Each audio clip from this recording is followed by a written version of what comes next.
The Blue Lock badge system. Anyone who played soccer in the early 2000s knows exactly what I'm talking about.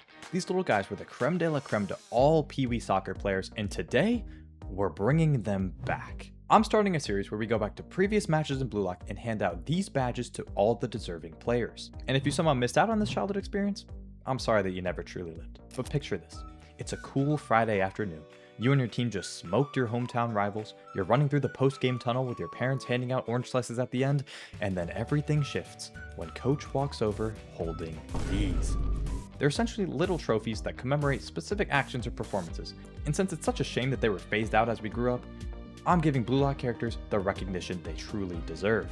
And stay tuned, because at the end of this video, we're giving out the coveted MVP badge to one deserving player. Today we're starting off with the classic U20 match, so let's get right into it. The easiest badges to give out are the ones that aren't subjective. Badges that commemorate a specific action or accomplishment, and there is no easier badge than the goal badge. These are simple because I'm just going to give it to anyone who scored a goal this game. So Nagi, Baro, Sai, Rin, Isagi, and Shido all get their first badge of the day, but I promise there's a lot more to come for each of them.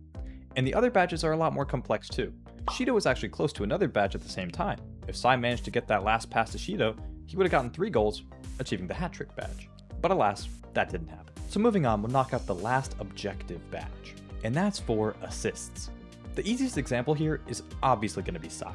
He spent the whole game assisting the U20 team. Sendao, Aiku, and everyone else who almost scored got to that point because of Sai's assist. They all failed to score, but Shido actually did get 2 goals, which means Sai gets 2 assists, bringing his current total to 3. Dang, 3 badges so early on. I mean, someone's working hard for that MVP badge. But as for the other assists, they aren't quite as clear. But I think I'm going to give them to Isagi, Otoya, Karasu, and Rin? This is honestly a weird list because at surface level, you might not remember any of these characters getting an assist, but Otoya touched the ball last before Nagi's goal, so I'm giving it to him even if it wasn't an intentional pass. Same with Karasu. His pass was intercepted by Sai and it ended up with Rin. Rin immediately scored, which, in my book, counts as an assist. For Baro's goal, Isagi tried passing to Rin, but Baro intercepted it, and just like the last two, even though the original plan was not to pass to Baro, it still resulted in a goal, which means Isagi gets the badge. And finally, I'm giving an assist to Rin because he stopped Sai in the last minute of the game, which gave Isagi the ball, once again, resulting in a goal. One constant between all of these is that they weren't intentional passes, but to me, that doesn't take away from the fact that any of these characters deserve this badge. So Rin and Isagi are sitting pretty with 2 badges, while Otoya and Karasu have just joined the club with 1. But now that we have the easy badges out of the way, let's get to some more subjective cases. And we're going to start with Hustle. This badge is going to go to a character who I believe gave the most energy on the pitch, even if it didn't directly result in a goal. These players did the most with their current skill level and their presence was always known on the field. And this description fits nobody better than Tabito Karasu. I mean, he played the whole game and his presence was always felt. Offense, defense, assists, drawing attention, playmaking, rallying his team, Karasu literally did it all. And the fact that he did it all over the field makes him the most deserving of this badge in my mind. However, I also did want to give it to a seemingly undeserving soul at first glance. Sendao actually put in a good hustle this game. He wasn't always performing well, and he didn't score a goal, but he was constantly all over the field trying his best. And when he needed to lock in, he made it back in time to stop Bachira's shot, which even for a moment gave his team hope at winning. I promise Sendao doesn't deserve any other badges in this video, but the more I think about it, he did hustle his ass off. I mean, let's be real. I also thought about giving it to Chigiri, not just because he runs fast, I mean that would be a little cliche, but because he did have a few good plays, or at least attempts at plays, like when he was the first to react to Shido's fake free kick, but at the end of the day, he was subbed off before he was able to do anything too substantial, so he's going to remain badgeless for now. For our next badge, I'm actually going to go against the canon of the manga. I'm giving out a badge for the captain of each team, but it's not necessarily going to the guys who wore a yellow armband that day. No, instead, I'm actually giving the badge to the player who displayed characteristics of an actual captain. And for Blue Lock, that character is none other than the GOAT of the defensive mid, once again, Tabito Karasu. So far this video may seem like a Karasu glaze fest, but I promise, when you look into it, he had such a solid game. I've always been a Karasu fan, but disregarding bias, he played a pivotal role all up and down the field. He made himself open to attacks right when Isagi needed it, and more importantly, he was the one to calm down the whole team when they were running aimlessly in on Sai's last attack. He did a lot more throughout the game, but even these examples are enough to justify his role as a captain of this match. I know Rin is technically the captain of Blue Lock, but even though he had a large impact on the game, he wasn't very captain-like. If nothing else, the only piece of evidence I feel that's needed is the fact that Rin felt disgusted when he realized he could rely on his team. I mean, considering the definition of a captain is being a leader, that means that Rin feeling disgusted by the people he's supposed to lead makes me feel like he doesn't deserve to be the captain of that team. So congrats on the promotion, Karsu, or should I say captain? And of course the U20 team must also have a captain, but I'm going to keep that one the same as regular. Aiku might be the best captain in this series. If he has the potential to make Sendao useful, then he has the potential to rally anyone, and he truly deserves his title as captain. I mean, let's be real, he actually might be the best captain that we've seen so far. So for a quick badge check, Sai and Karsu have 3, Isagi and Rin have 2, and then a bunch of others have 1. Make sure to keep these in mind because one of these are probably going to be the people receiving the MVP badge. I'm not going to say it's the person who has the most, but if they have the most, it's probably because they impacted the game a lot. But you should also keep in mind that if you're enjoying this content and want to see other games dissected like this, consider liking, commenting, or most importantly, subscribing to the channel.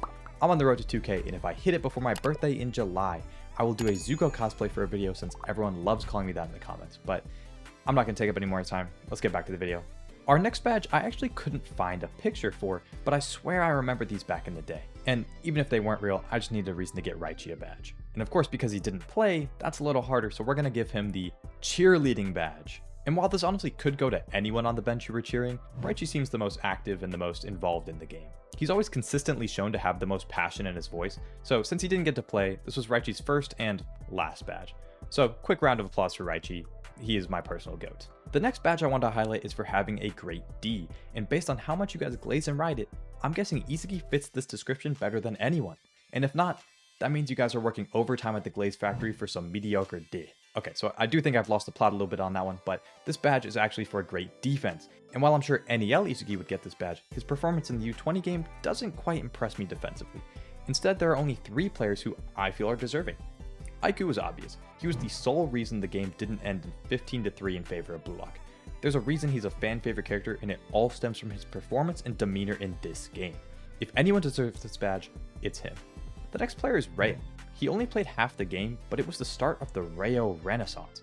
Copying Aiku, clearing balls, setting up plays, there's no better way to say it than he had great defense from the moment he stepped on the pitch. And finally, I wanted to give some love to another member of the Japanese defense, and that's Darai. He isn't flashy, but in my mind, he is the silent killer of the Japanese U20 defense. He isn't loud like Doberman or a pure speed demon like Narutepe, but instead he spends the whole game silently shutting down or going band for band with Otoya on the wing. He single-handedly took on the number 4 of Blue Lock and took him out of the game. He managed to not give him a single feat. And even though it's not the most interesting content, if a defensive player is able to completely stop a player the whole game, in my mind, that's some great D. And I'm going to quick fire a few badges before I get to that coveted MVP vote, but I'm giving Nagi and Nagi alone the juggle badge. Because, I mean, obviously, his goal in this match was a catch juggle into a bounce off the ground, into a 360 shot. I mean, he might just be the GOAT, but for now, all I can give him is this badge. I'm giving the courage badge to Nico for his dedication to put his body on the line for a save, even though he knew such a play could result in him getting taken off the field, which it actually did result in that. I'm giving the underdog badge to Gagamaru. I mean, this man was GOATed before, but he cemented himself in the Hall of Fame right next to LeBron James and KDP the second he was put in goal, and for the first time ever, he made 3 crazy saves. This man was so good, he took the position from a real club goalkeeper once the NEL started. Bro's first time ever playing goalkeeper was like a week ago. That's just insane. I mean, I'm not trying to skip ahead to the future games, but he played so well this match that he genuinely deranked a professional club goalkeeper. If he's not an underdog, I don't know who else is. So that's going to be that. But finally, the badge you've all been waiting for, the coveted MVP badge, is up for grabs. I'm going to go ahead and say it's not Isagi. Unlike what the manga wants you to believe, he had an okay game besides his last goal. He didn't really impress me. I know Isagi stands and the manga itself tries to tell you that he was the hero of Blue Lock, but when you compare his performances to other players, even players on his own team, it's a little lackluster. Another character in the running is Shido because of his ability to score 2 world-class goals and enter flow in like 20 minutes of game time, but the fact is that's all he did, and that's really limiting his MVP candidacy. It's true that's very impressive, but because there weren't many defensive feats or playmaking capabilities displayed, so even though he arguably had the best performance to game time played ratio, he can't be the MVP. Karasu and Sai are the other two players with the highest badges obtained in this video, and while they had undeniably good performances in this game, in fact, I believe that this was Karasu's magnum opus of a game, he did lack a goal on the record to definitively give him that MVP vote. I will say though, I feel his role was more of a Mr. Consistent than a star player. Almost like how Daichi from Haikyuu is debatably the best player on Karasuno for his stability, but he's never on anyone's top lists. That's how I feel Karasu played in this match. Completely underrated, completely goated, but he's never going to be someone's favorite because he wasn't that flashy. Sai, on the other hand, is the perfect mix of flash and neutrality. His plays are tactical, effective, and borderline unstoppable when he isn't using Sendao as a striker. He would have undeniably been the MVP if he didn't lose the ball at the end of the game, resulting in their loss. But then who else would be the MVP besides the man who managed to steal the ball himself, Itoshi Rin. When you look at his feats all over the pitch, it is genuinely undeniable he is the only possible MVP. He had multiple attacks that started from him. He had multiple shots on goal, he dribbled through the entire U20 defense and beat them all at their specific specialties like Doberman in strength and Narutepe in speed. He acted as bait, allowing Baro to swoop in and steal a goal. He surpassed the vision of Aiku, the best defender in the series to that point, and the first true wielder of Metavision, thus ending in a goal. And on defense, he had his two debatably best feats. First stopping Shido from scoring off a pass of Sai, putting his body on the line and getting kicked in the head as a result, and most importantly for the final play of the game, he stopped Sai from dribbling through the whole team and connecting a pass to Shido. If you look at these accomplishments and don't see Rin as the GOAT of the match, you are genuinely tweaking. I don't even love Rin that much, but there is 0 ounce of bias in me when I say he was undeniably the MVP of the game. But that's gonna do it for today. As I said, I would love to make this a series and I would love to know what you guys think. Do you like it? Was I biased? Tell me literally anything. It's my first time doing it, but I would love to go game to game and just give out badges because I think these are truly a lost art as someone who grew up with them.